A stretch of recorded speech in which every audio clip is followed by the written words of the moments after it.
Cody with Red Right Hand here. Today we're going to just do a quick overview on the Red Right Hand's A6 upper is what I am calling this. This is the AutoRifle capable M16 upper receiver, meaning that it is a M16 inspired. We have the front sight base here, but of course our barrel, our heat sink system on the barrel to make it resist the temptation to cook off for longer because it has heat sinks on it. That's the whole point of what we do here is put heat sinks on stuff so you delay the inevitable and you're able to comfortably work in a AutoRifle role if necessary. This year's theme, 2025, has been kind of bringing infantry rifle stuff into the fold as giving it that capability. Now, is it is perfectly built as our original Recce LMG for the dedicated role of AutoRifleman? No. But this is for some other people where they want to have kind of dual capabilities. Again, you can do one thing really well or you can do a couple things okay. And the idea is we're doing things okay, but it's still filling that in temporary roles comfortably without, damaging the barrel and still leading to a good service life if you happen to be shooting this with a higher round count in a shorter period of time than you would be, without the heatsink system. So the A6 is something I wanted to do for a while, especially after doing the resto mods. A lot of people were like, hey, I love the resto mod because I could put a bayonet on it. Bayonets have become kind of back in vogue. Being able to attach a bayonet to your gun is, I don't know, now people see trench warfare, they kind of want a bayonet again. So that's something that we took in consideration with, again, trying to get some of the original style M16 front ends going. With the resto mods, though, those are built for a very specific task and they're built to a certain standard. And they're, when you use the M16 Colt LMG handguard, not the M16 handguards, the Colt LMG has a very specific front end cap. It's not compatible with anything else. That's kind of a problem because I have guys always hit me up like, hey, I want to put a rail on this. Well, that's not really what that was built for. The A6 was always coming to address those things and give you that M16 heavy barrel option with heat sinks, so you can kind of play with it. A lot of guys like the idea of having an M16 upper that can take a higher round count and perform and allow you to stay cooler longer and not burn out your barrel as quickly. So way I looked at approaching this was, there was a program back in 2009 through 2012 timeframe called the A5 program. That was kind of the unofficial name for it, but that's where the Marine Corps was like, hey, we're looking at the IARs. We need to update our M16s. Of course, M4 usage was increasing in the Marine Corps, but the Marines never wanted to get rid of their M16s. Like, a lot of them didn't want to get rid of the M16. So the thing was, though, is that A4 stock is big. It's a good stock for some folks, but it's, when you start wearing body armor and everything else, it starts getting in the absolute way of everything. So they were like, well, let's do what the civilians have been doing. Let's put a carbine stock on the M16 lowers. And, they put out some, bids or contracts or whatever for people to come up with their solution. Deltor was the biggest one that delved in, right?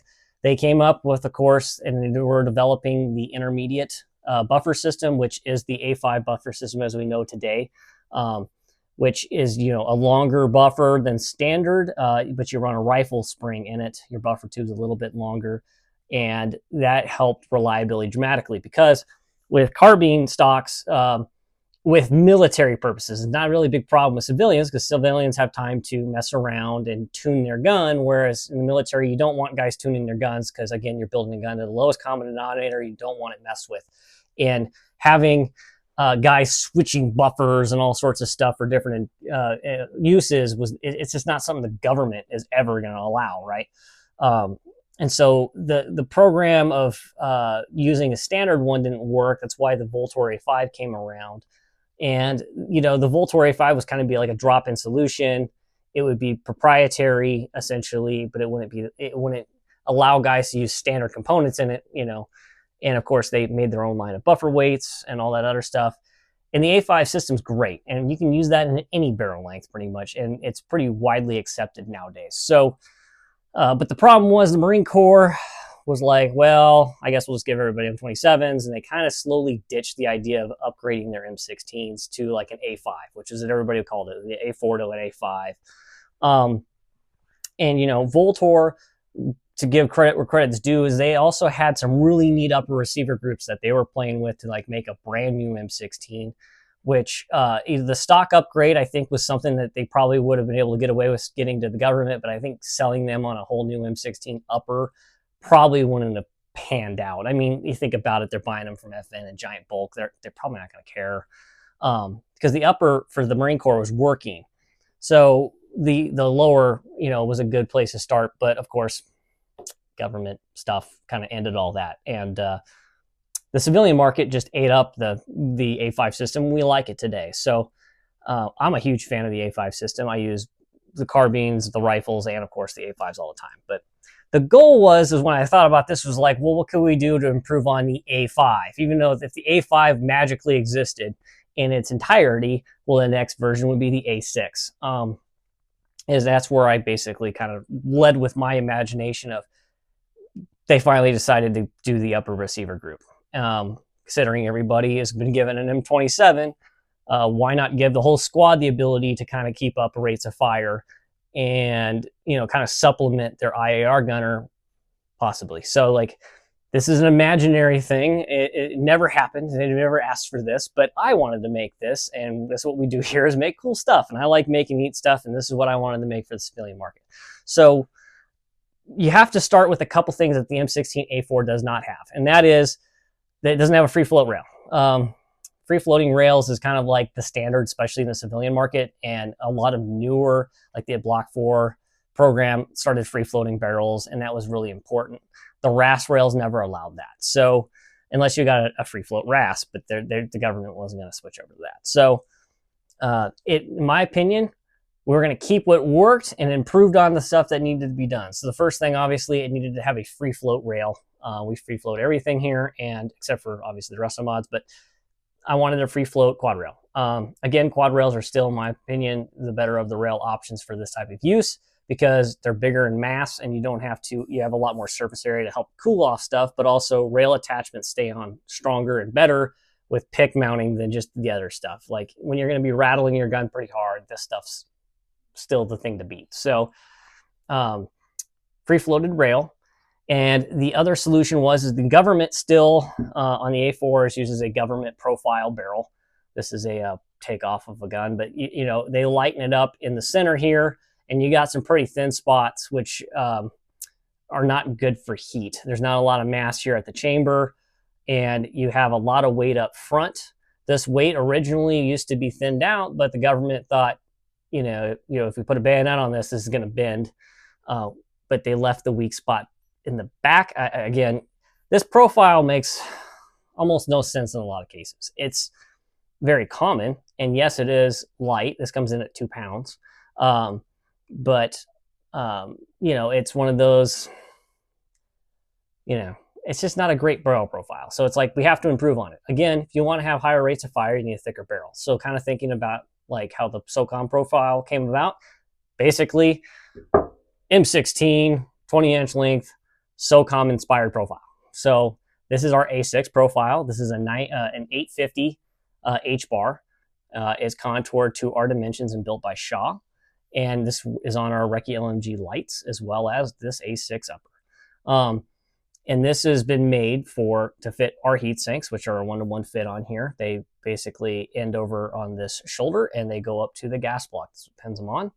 And this barrel profile is only 8 ounces heavier than the traditional, but you have a lot more rigidity. You have more mass to heat up versus less mass to heat up.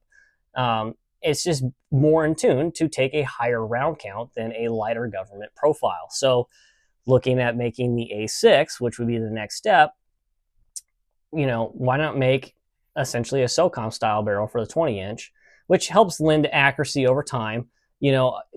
This profile still can be very accurate, but again, if you have a heavier barrel, you're more likely to take better shots and maintain that through more heat.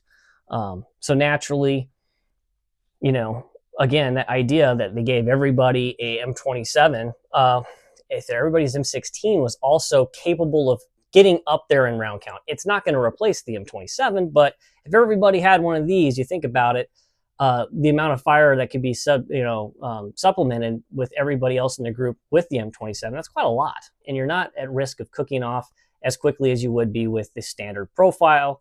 You're basically, you're safer for longer, and you're going to have more service life because you're going to keep kind of cooling the barrel off.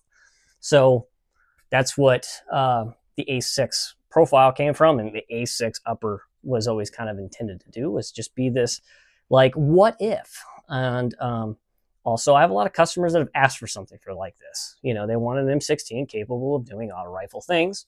Not a dedicated AutoRifle, but this is it can hold its own for quite a while and give you that capability, while not, by still really maintaining its ability to be more of an infantry style rifle, which is what 2025's inspiration was we're going to do a more infantry focused uppers this year. And again, the big one being, for YouTube, this is not being attached or anything.